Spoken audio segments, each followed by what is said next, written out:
This is RevTech Podcast, where we discuss everything from business processes to measurement and technical alignment. The RevTech mission focuses on effectively managing and optimizing the go-to-market strategy through methodologies, tools, and best practices. We discuss the success criteria and technical fit guides for decision-making and ensure solutions align with the business goals. All right, our guest is Cody Sunkel, VP of Growth and co-founder of PartnerFleet.io. Welcome. Thanks a lot for having me. Excited to be here with you guys. Absolutely. Welcome, Cody. I have learned about PartnerFleet since the very early stages, so I'm happy to be having the conversation with you today. So why don't we dive right in and give us your elevator pitch for PartnerFleet? Sounds good. So we consider PartnerFleet an ecosystem marketplace platform. So I imagine like your audience here is going to be familiar with the Salesforce App Exchange.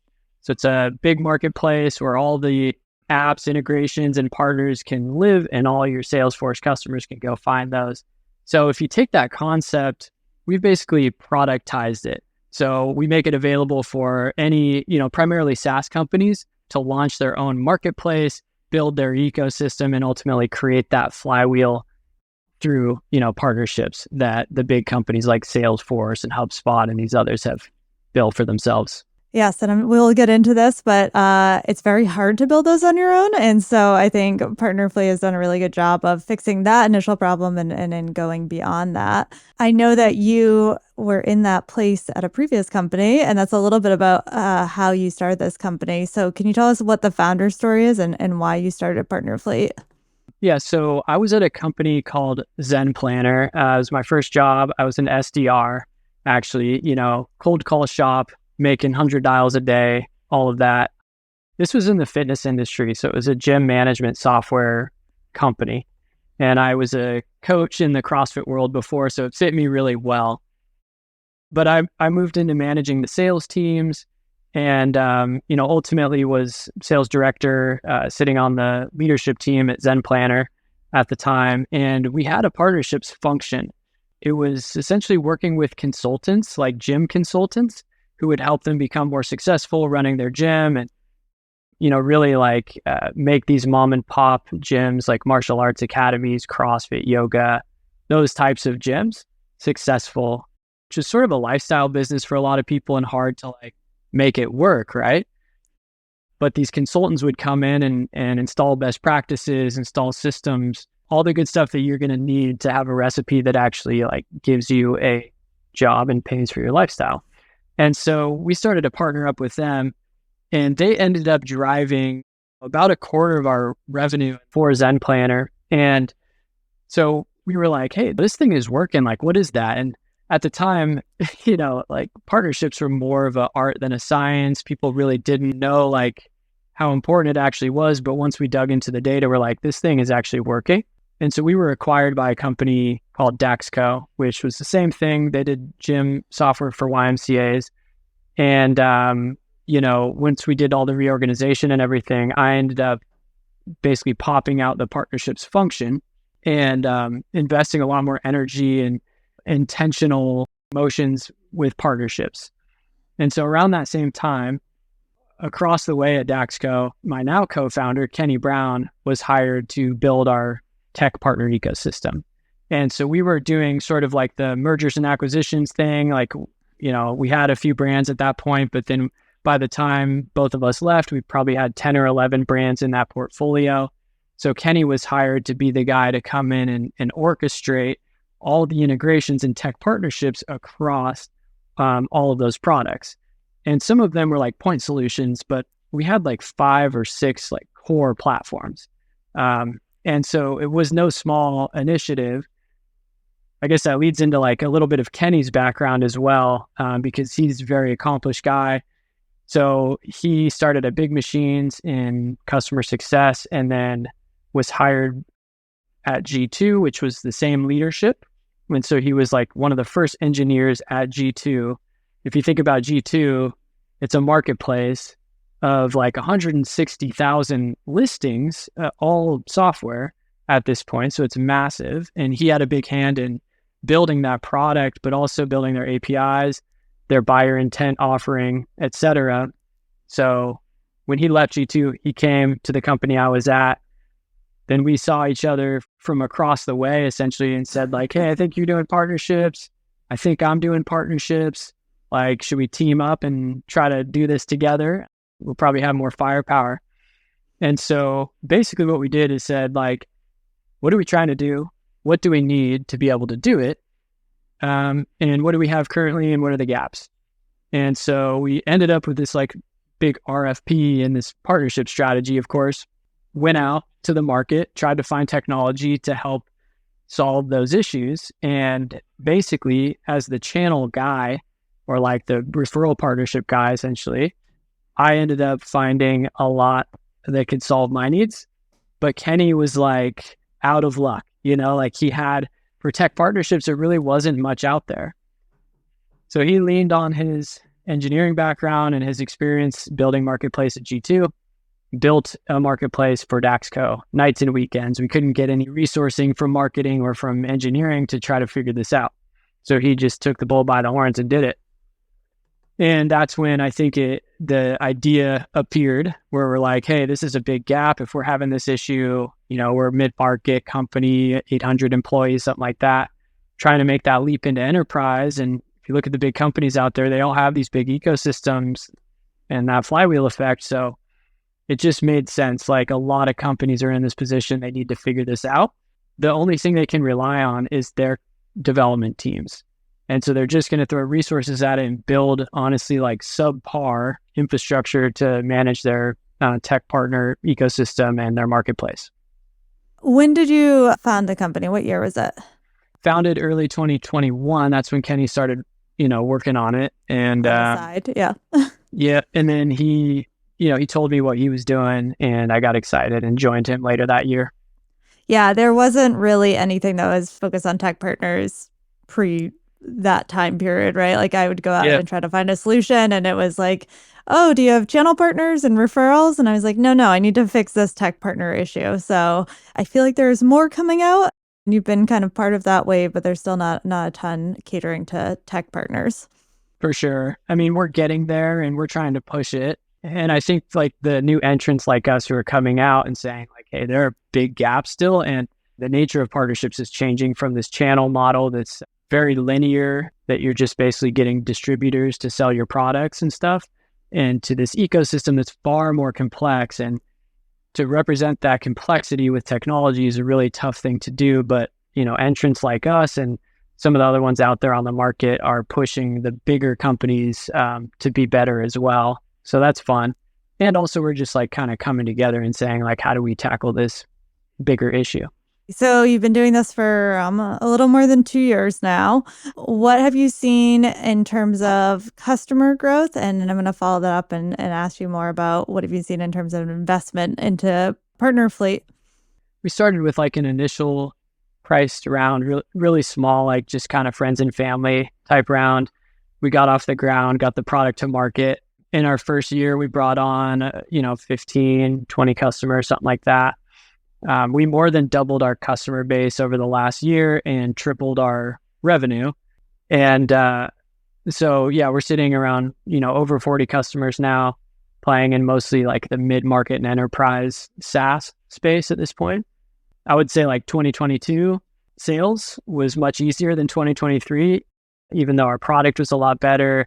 We're much more mature as a company and all of that. But I'm sure a lot of people listening experience that and can commiserate a little bit. However, we still had really good performance.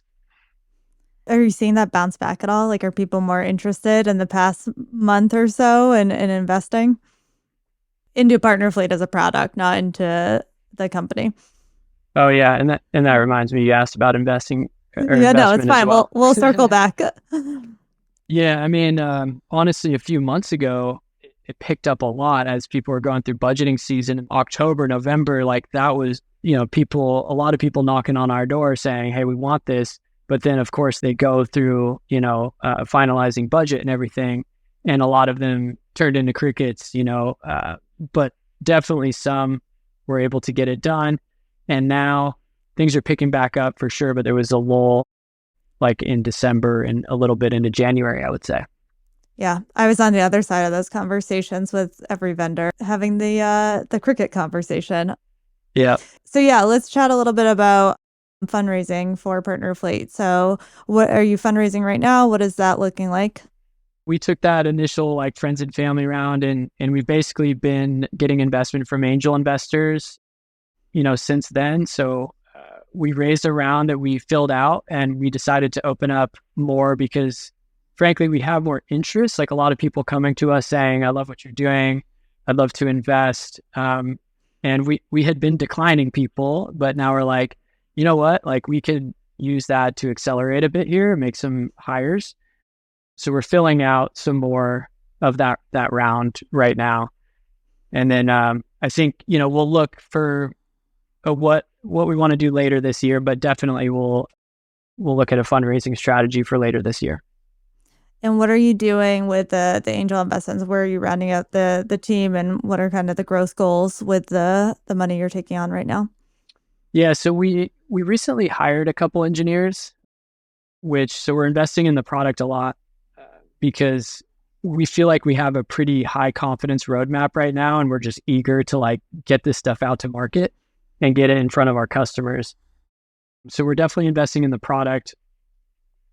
And then, we've been pretty lean on the go-to-market side as well. We made the transition from founder selling a while back. We have a great account exec, Chris Sheehan, who's been doing awesome work for us and been successful hitting his quota, all the stuff that you would want. But I'm still definitely very involved in the sales process and still carry a quota myself as an individual contributor. So it'd be nice to pass the baton a little bit on that. And then just from a marketing side, we ramped up, we hired head of marketing, Kelsey, who's been doing great. There's a lot more that we can do though. The problem is that we're in a category creation situation right now. And so if you go talk to any product teams and they're trying to figure out marketplace, and they don't even know to consider that there might be a solution that they could just plug in and purchase instead of like building it themselves and impacting their roadmap. And so it's like, how do we get in front of those folks? Yeah, the partnerships people typically get it, and then they have to turn around and do that internal sales. And there could be situations where the product team's trying to solve this on their own, or there isn't a partnerships team, and you're just missing those opportunities because it's not known that there's a solution out there to solve the problem. Exactly. First of all, congratulations on transitioning from your primary job and the problem you discovered and building a company around that. So that's pretty unique and that's pretty awesome. I think we want to move into a demo. I will help our audience to understand what is so great about the product and we can peel the onion a little bit throughout that process. So let's dive in. What do you want to share with us? So we have a few different modules that I think would be helpful for folks to know about. The way that we break up the product, we have the public marketplace, which is going to live on the brand's website. We have the in-app marketplace, which primarily is going to be a reflection of what's on the website, except for behind the login wall with customizations that are going to cater better to a logged in audience versus like any prospect or anyone who happens to be on your website. You might want that more tailored experience. And a more recent addition is there's also an enablement marketplace, we're calling it. So if you have a big partner ecosystem, you're trying to figure out how to get your sales folks and your CSMs educated and involved with partners, and you need to show them information that you don't want to showcase publicly, we can set up the enablement marketplace with additional detail from a view that is not going to be shared publicly. So let me go ahead and share my screen here and we'll get it going. Okay, so G2, great customer of ours. Actually, I didn't mention this before, but our lead investor is the CEO of G2, who is also Kenny's boss at two companies. So it works really well. Great supporter of ours, Godard Abel. So G2 is one of our first customers. I think they've done a great job with their marketplace. This is to showcase all of their integrations here. So you'll see fully white labeled header and footer from the main G2 site is pulled in. Everything between that is powered by Partner Fleet and configured by our customer. So all of the tiles that you see here, the taxonomy, filters and categories, things like that. And then we also have the G2 reviews pulled in here as an integration. And before I click into the listings here, I want to highlight also just our capability to do like custom branding. So every Partner Fleet marketplace is different and it's matching the brand of the customer that we're working with. Smart Recruiters as an example here. Mindbody. Jasper, I think, has a really cool one. It's a smaller ecosystem currently, but I like their design and branding. Also got Crossbeam here with some customizations to their design. Cool.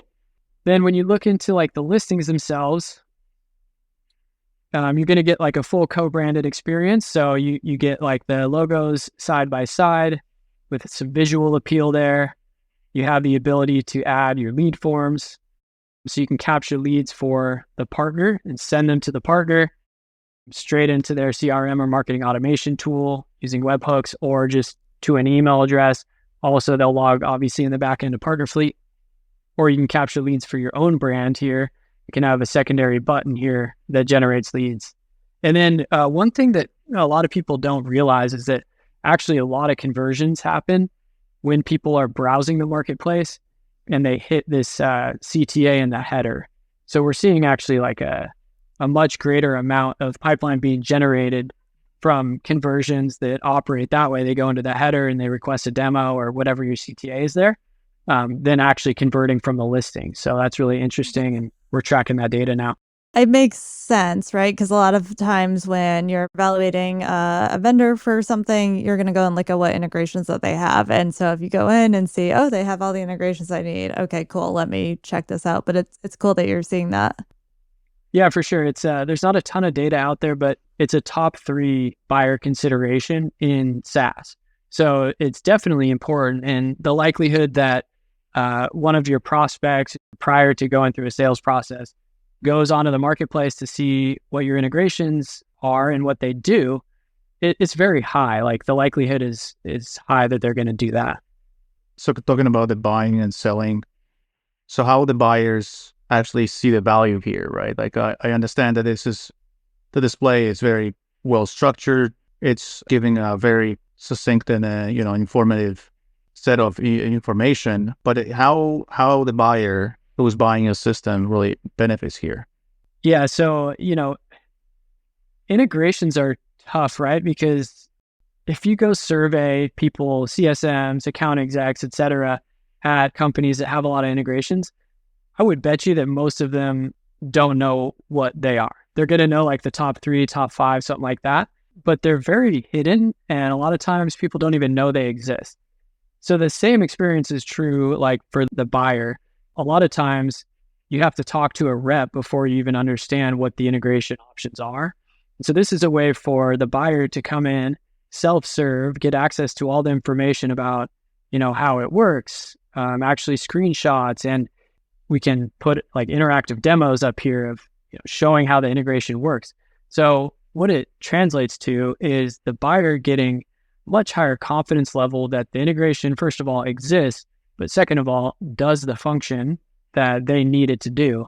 So even things like this data exchange diagram, like out of the box, little widget in Partner Fleet. But if you're a buyer, you're like, okay, these fields map to this in the other system. The direction it flows both ways, or it flows, from G2 to Zoom info only, etc. So you're ticking a lot of boxes for the buyer without having to talk to anyone, really. So would it be fair to say that a lot of companies actually putting a lot of thinking behind creating the ecosystem, right? That's why it's called system. Yeah.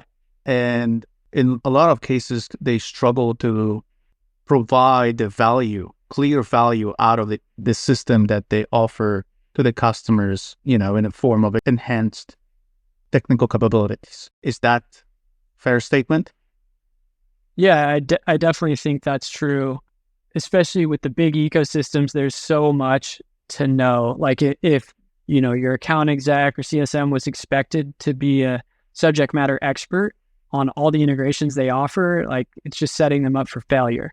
So they need a resource to be able to do a search or navigate into the right category, find the potential options for the customer, send them a page.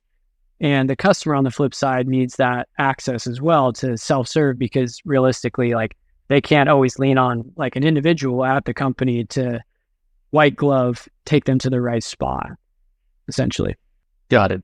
So I'm assuming that you also testing this with the customers. The customers are giving you a feedback about how this impacts the LTV, the CAC, the other metrics. That's a typical conversation you're going to have no matter what you're going to buy as a vendor. How do you see that area with your tool? It's improving.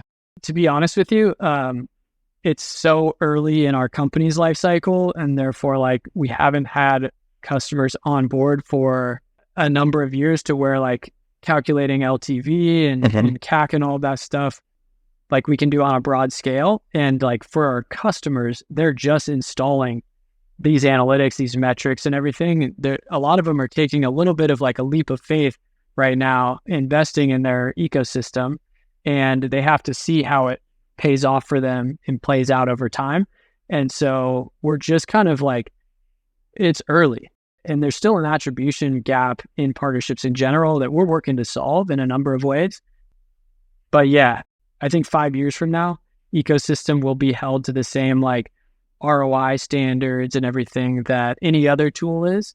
And right now, if we had that data, it'd be amazing. But there's still some gaps to shore up here. Yeah, often I think, full disclosure, I am a buyer of Partner Fleet.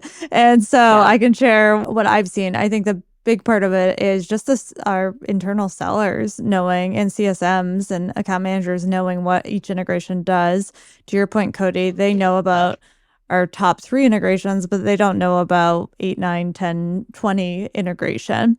It's also a really nice give to partners. So you're showing the tech partner space, but on the agency or channels partner space, you can give them a listing. You can prioritize them to be at the top of the listing. And the biggest thing is like a times and cost savings side of things. So before, when I wanted to get a listing updated, I had to go talk to our marketing team.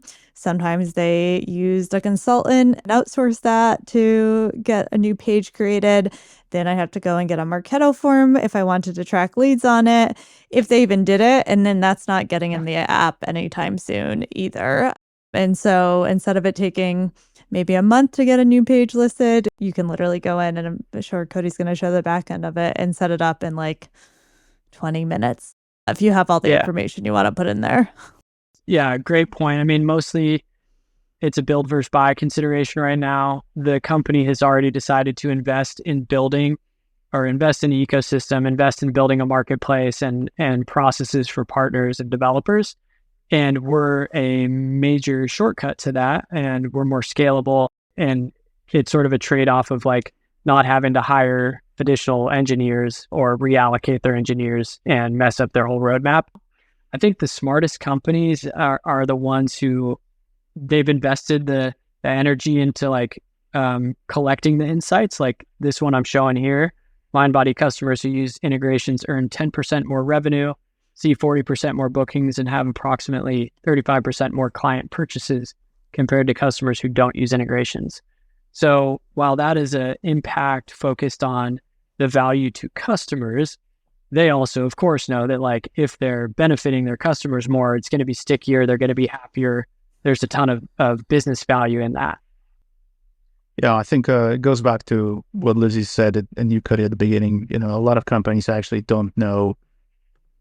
I mean, first of all, they can't provide all the features, right, and solutions at the same time. I mean, if you're a growing company, you're unlikely going to have resources. Even if you're an established company, you won't be able to do that. Having this ecosystem, either putting yourself at the center or somewhat close to the center, is enriching your solution, right? So I think a lot of companies figure that that's probably the way to go. However, a lot of sellers and teams are struggling to elaborate effectively how this impacts the potential buyer, right? So that story has to be more strategic than tactical And a lot of cases when you do even a simple demo, you're unlikely going to focus on strategy, right? And then you're going to focus on these little features that will help to solve somebody's problem. They're very likely one or two use cases, right? It doesn't look at this holistically from the company's strategy perspective and execution process, right?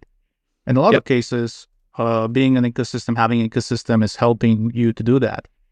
Because if your customer, your buyer, right, is enabled properly, will very, very likely drive adoption. And that's what we see here on this page, right? That's what they figured out, that it's not only a better sales, it's also adoption, which matters to them.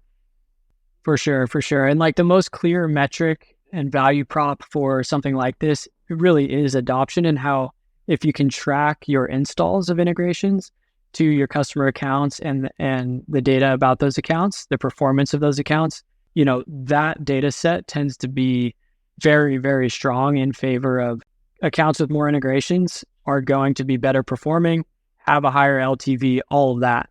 But, I guess my whole commentary around the lack of attribution is because that infrastructure, most companies haven't invested in yet, which was a surprise to me. Like, I thought the companies I'd worked for in the past were laggards on that. But the reality is that the majority of companies don't have that data and haven't set up the tracking mechanisms. So we're looking to do that on behalf of, our customers as well, and provide that back to them. Yeah, I think it's tied to what has been going on the investment side for the last 10 years, maybe longer. The cash is cheap, and a lot of companies just took the route that it's easy without trying to figure it out, something that maybe is more complicated and requires a learning process.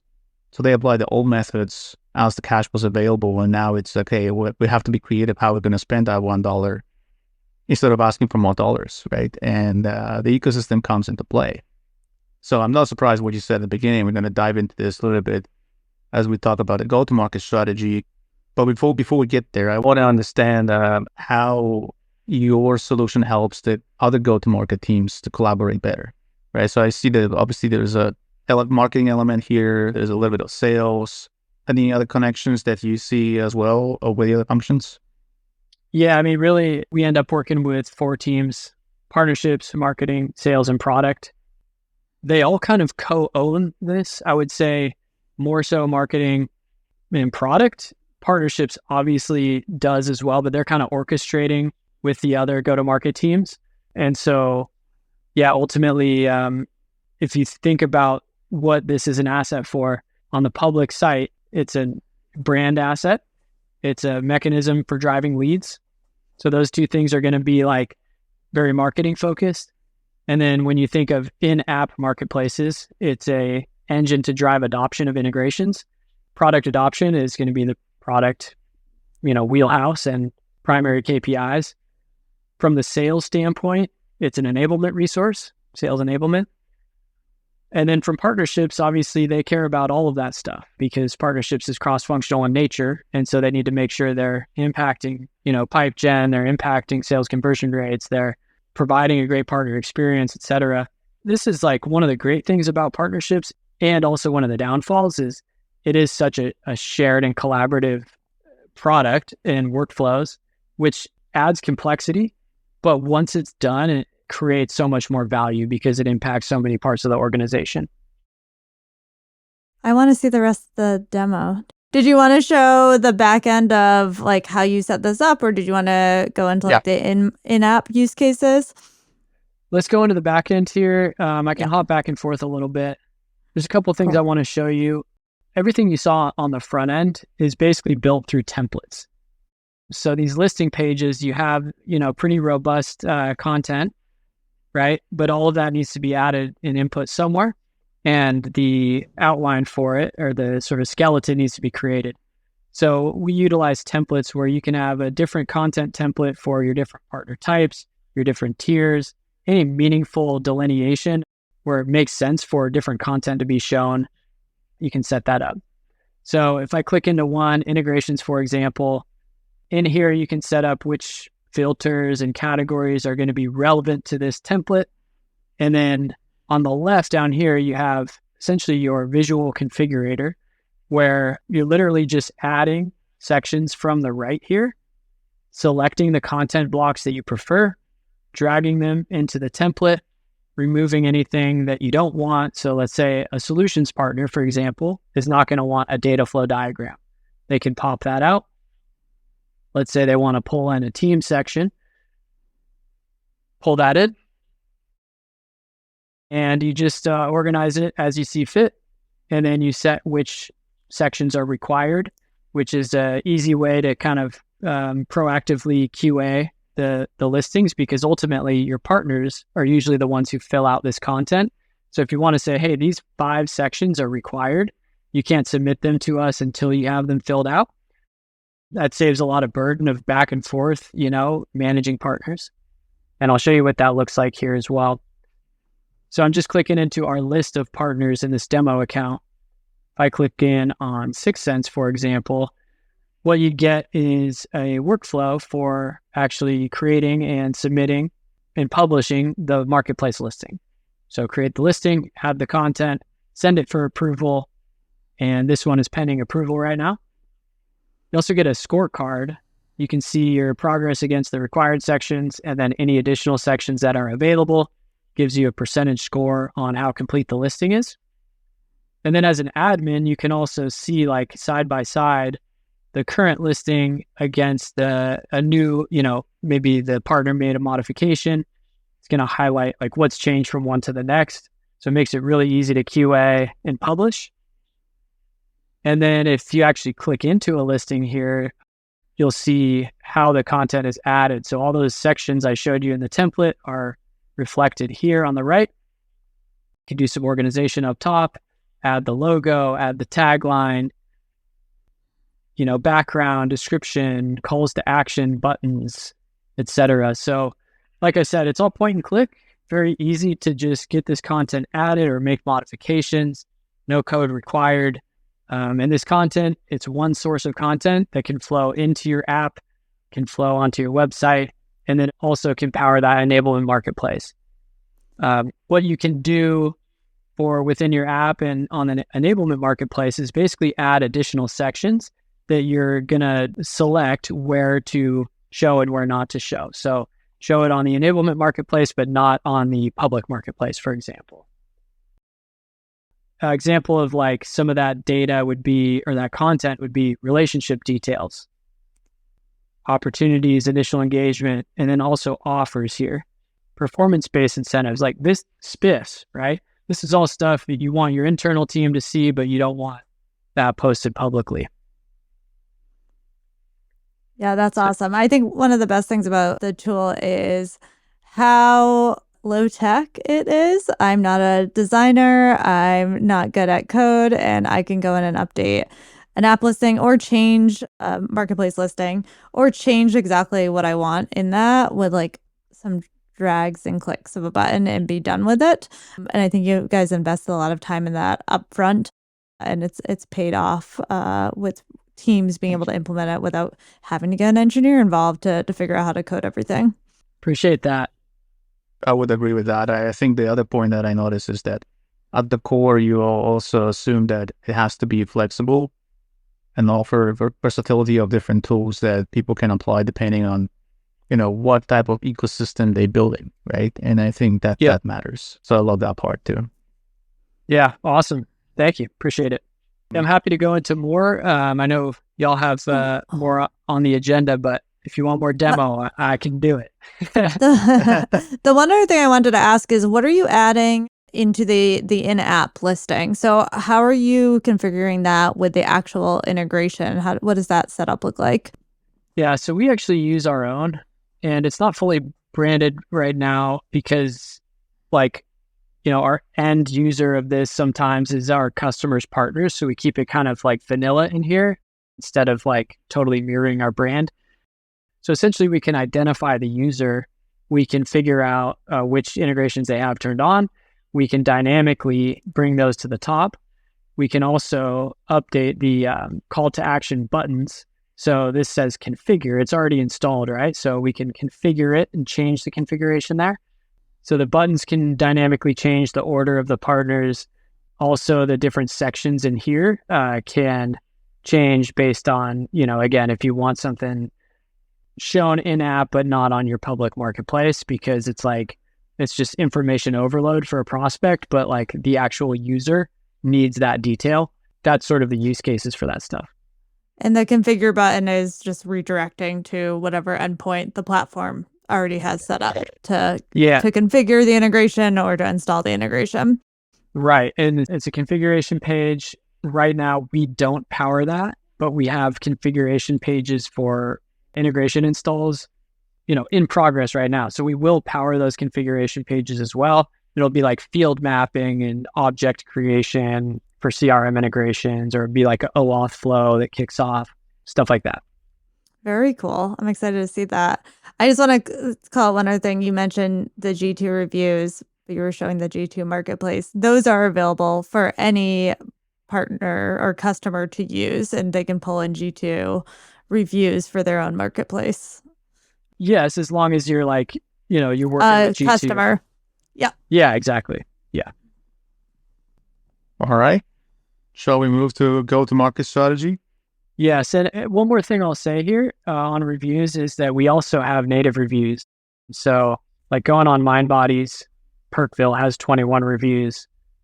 So while we have G2 review syndication, you can also just turn on reviews and your customers can start leaving reviews as well. Okay. Yeah, I think it's nice. Like when you first launch your marketplace, if you have a relationship and you're a customer of G2, it's just going to be all empty. So if you're going with like a big launch, sometimes it's nice to have reviews pre-populated. And then of course, if you want to generate your own, but it's hard depending on the size. If you're enterprise, it's easier. If you're mid-market, it might be hard to generate those reviews. Yep, true. I agree. It's very encouraging. All right, so cool. Yeah, we shared a little bit about, your ICP and who you've been working with. How do you define your ICP?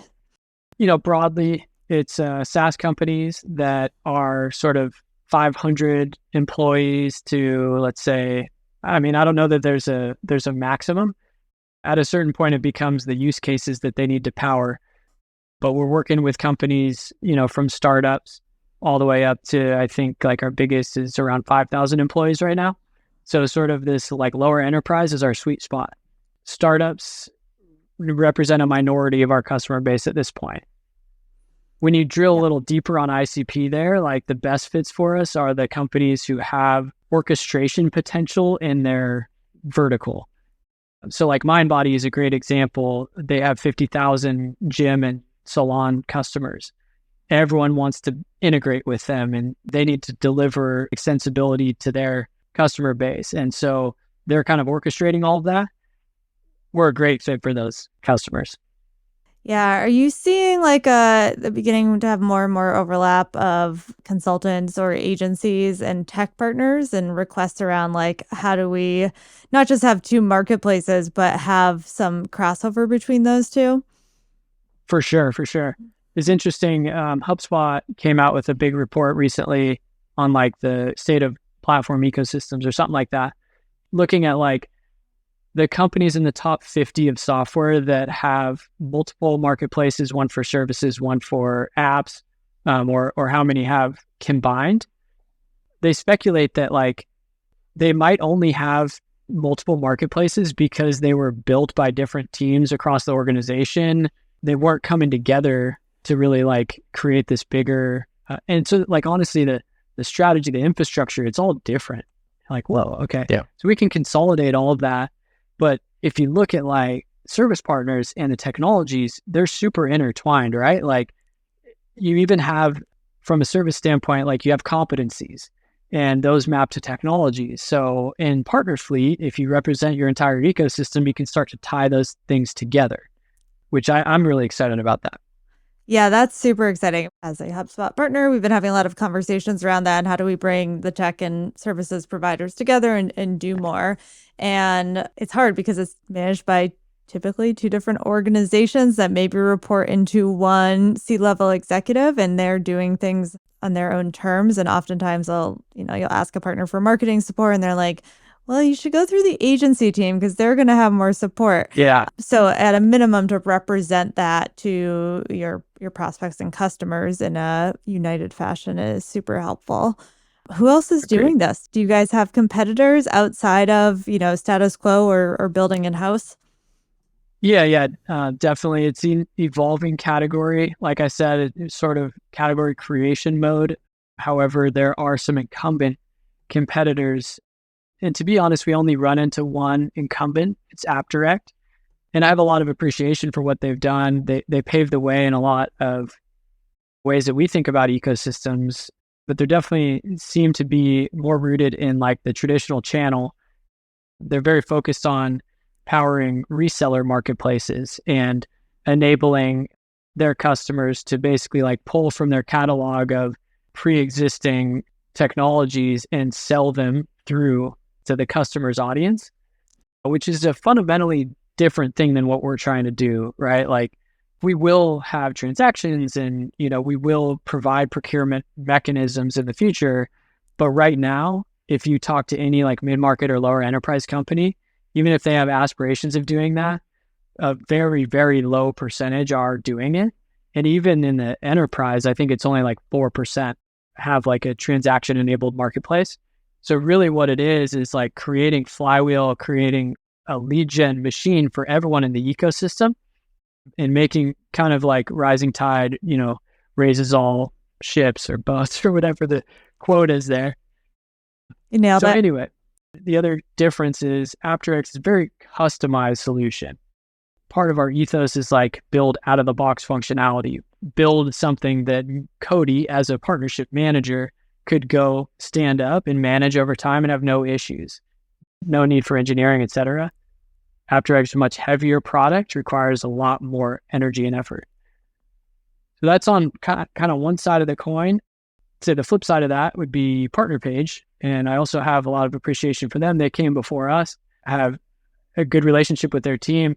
They're probably more similar to us than AppDirect, but they're like focused on agency partnerships and they're very simple to where it's like, we just need a directory stood up. We need partners to come in and fill out their listings. And really that's it.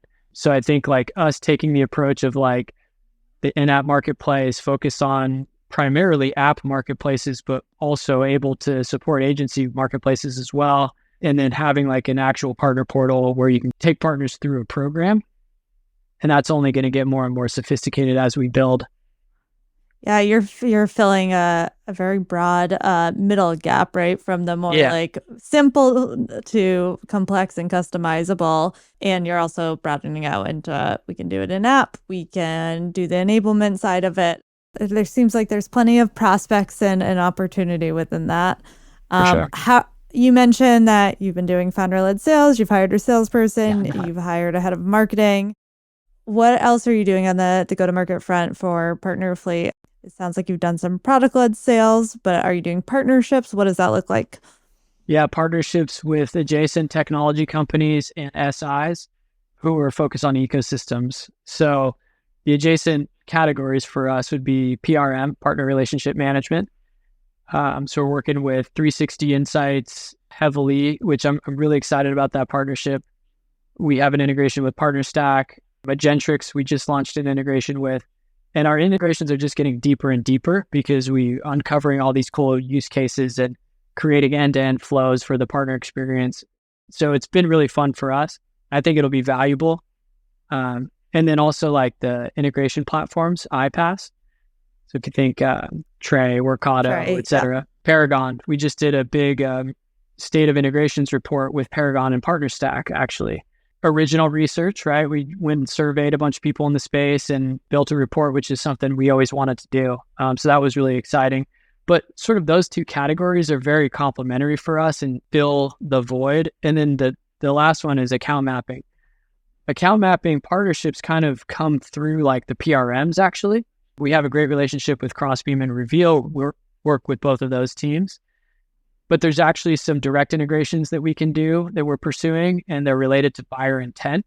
There's a ton of buyer intent that can be generated from marketplaces. And so if you pair that with overlap data from Crossbeam and Reveal, like it's pretty actionable, That's very exciting. That makes a lot of sense. And you get a little bit of like a network effect, right? Because if one of my partners is using Partnerfleet and I log into Partnerfleet to fill out my app listing, and I'm like, oh, this is a cool tool. So do you see a lot of customer referrals or network effect in terms of prospects? Yeah, I mean, I think like first and foremost is creating valuable partnerships or integrations. And then like naturally the pipeline's going to come, if you're trying to scratch the surface, it usually doesn't work. So leaning into those partnerships, going a little bit deeper, and then like beyond the technology side is connecting the revenue teams.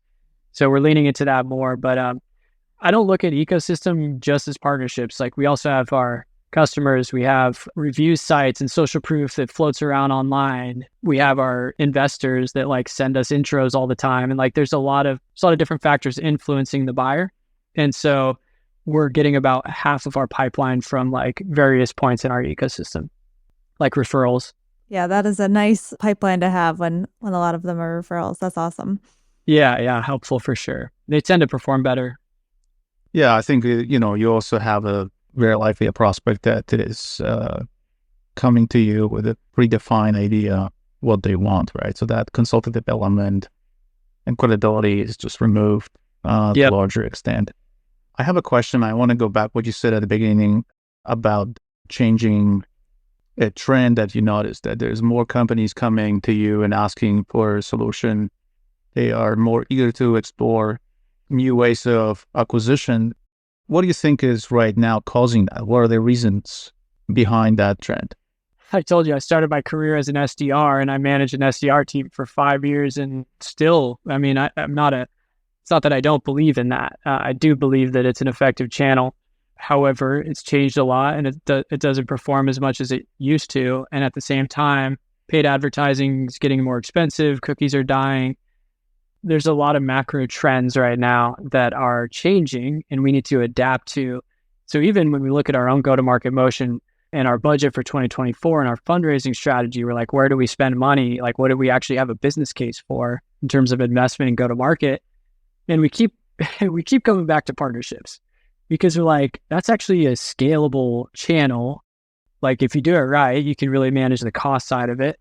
So yeah, I mean, I think that's the same conundrum that a lot of like revenue leaders are finding themselves in.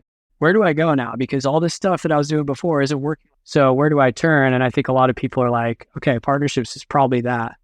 Often on the tech partner side, like kills multiple birds with one stone, right? Like it can solve for what's the content we're putting out in the market, what's going to make our product better. Oh, and we can do lead acquisition through this channel. The upfront investment in making an integration tech partner valuable can be expensive, but the long-term impact is helpful. It's nice that you come from a partnerships background, that you can clearly see that. And it's funny that you keep saying like, what else can we do? And come right back to why you started this company. Totally. Yeah, it feels good to like drink our own champagne, we like to say, right? Like practice what we preach. And like even our marketing, we try not even to do our own marketing. Like we try to do co-marketing with other companies because we tap into their network and they're bigger. Every one of them is bigger than us. And we have like 8 webinars in the first quarter. They're all with partners. So that's a big part of our strategy. Yeah, I think everything goes back to the unit economics, right? And I think if you look at it from this perspective, you quickly realize that if you're a small company, experimenting became much, much more expensive. And it's much harder to switch from, initial hiring of 10 reps, 10 SDRs, putting the whole infrastructure behind them, than testing with the partners, right? And I think that unit economic for testing before you start figuring out how to scale this is just more economically viable option. Yeah. So looking at this from this perspective, I think a lot of many entities realize, okay, we can't continue what we were doing till now. Let's look at something that is maybe more creative, more collaborative. And if you look at like the inbound flywheel that I think, HubSpot popularized, partnerships does the same thing. It impacts customers at every point in the journey. Integrations are going to help you get in the door, but they're also going to make your customers stickier and provide a better experience to them. They drive product adoption, et cetera. You have service partners that do a better job than what your service team can do, because you can't invest that amount of money in resources, and they need a deeper level of support to make sure that your product is useful. So all of these different elements, like it impacts every point of the customer journey, but that circles back. Like they're having a better experience, they make referrals, but then also the partner is getting success. So they're making referrals to you, and then you're retaining your customers. Like it all rolls up into this much more positive business model. And yeah, sure, like for those referrals, you might give up a little bit to the partner in rev share. But at the end of the day, if the LTV is longer and usually the deal sizes are bigger anyway, like it's going to mitigate any downsides. And it doesn't cost as much usually, like for you to go out and attract that lead. So I was going to say, you talked a little bit about wanting to do more on like the partner attribution side, but I'm curious overall, what's next for you guys on the product roadmap? We're building a developer portal. And I just had a great conversation with my co-founder yesterday. That's why I'm like, wheels are turning a little bit. The developer portal is basically going to be like an overlay on all the API infrastructure that allows third parties to come in and have a very clearly defined process to build integrations and apps and things like that, and ultimately publish it. We have a lot of that capability right now, but it can go so much further.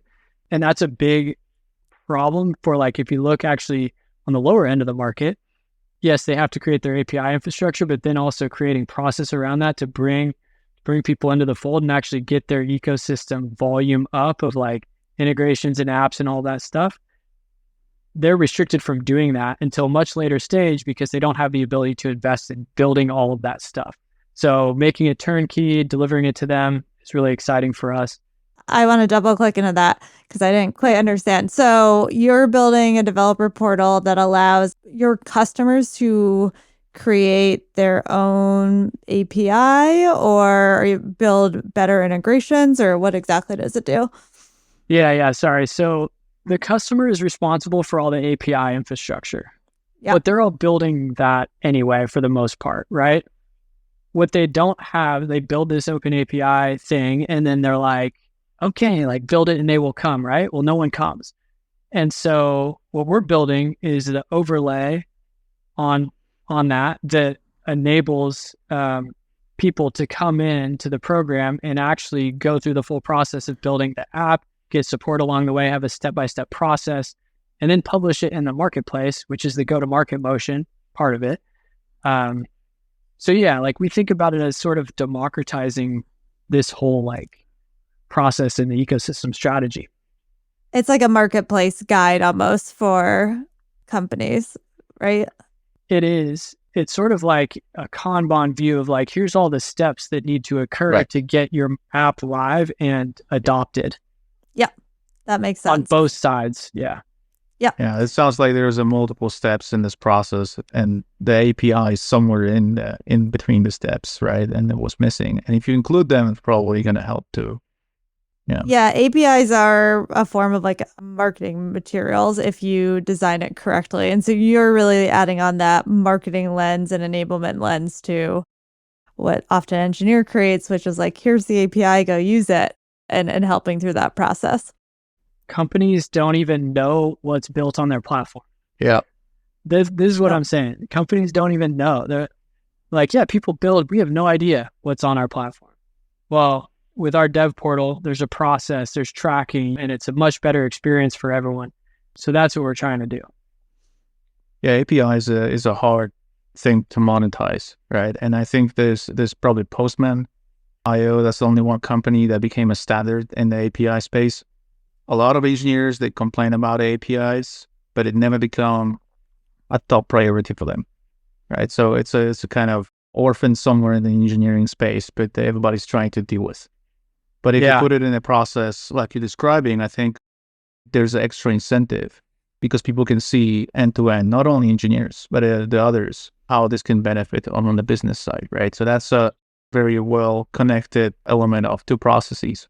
Right. Yeah, that's a good point. And that's actually what Kenny said yesterday is like, we're basically providing the business unit value there, connecting the API development and all that stuff to the way that you get business value. That's the bridge we're trying to create. Yeah. It's absolutely awesome. So what's going on in the market right now in terms of the AI. I mean, everybody's just talking about it. So probably our listeners are thinking, when are we going to get to that question? So how the AI is really impacting you guys, and what do you think eventually will happen in your category, but also, like you said, you're operating in the broader adjacent categories as well, and how it's going to impact these areas as well. Internally, we're looking at it from a opportunity to optimize our processes, become more streamlined, all of that. Like first and foremost, actually first, we looked at how can we create use cases with AI. And then, we said like, hey, we have high demand stuff we got to go build right now. We have high confidence in it. We're going to build that stuff. We're going to circle back to AI. There's a few logical areas for marketplace with AI. One of them is the content development side. Like if you have, 500 partner listings on your marketplace, the biggest challenge is not setting up the marketplace. It's actually getting all the content. That's either going to be through your partners or your internal team is responsible for developing all of that. So that's not a small lift, but AI can streamline that. And that would be a really easy one for us to pursue as a first step. Beyond that is I see a recommendations engine being very logical, right? Like you're a customer, you go into a marketplace of a tool that you use. There are thousands of listings or hundreds, and you're like, okay, I have this navigation, but like I have this more intricate tech stack, which everyone has, right? Like here's the 10 apps I want to plug in the query and just have it spit out like what the best recommendations are based on like compatibility and stuff like that. Those are just like two things that come to mind and that we've looked at. Yeah. And this sounds awesome. I think recommendations is a problem. I don't think, like we said earlier, a lot of companies really know what to select, how to integrate, where to actually do this first, where to do the second integration. That order is even a problem sometimes.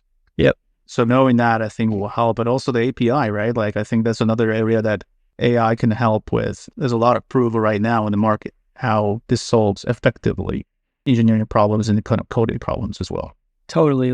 And we've looked at that a little bit. Like if we upload all the pertinent docs from like two companies, could it really streamline our ability to like create an integration? And there you go. Existentially, I'm like, how does that impact the iPaaS category? And some things like that. There's going to be some shakeups. Yeah, coming from the programmatic space where we had a standard API integration, open RTB. Every time I'm in the SaaS space, I'm like, why is there no standardization of these APIs? And there eventually push has to come to shove with some standardization as the various new categories explode and partnerships become a bigger priority or more essential priority for going to market. So if you guys can help in that, I'm all about it. Awesome.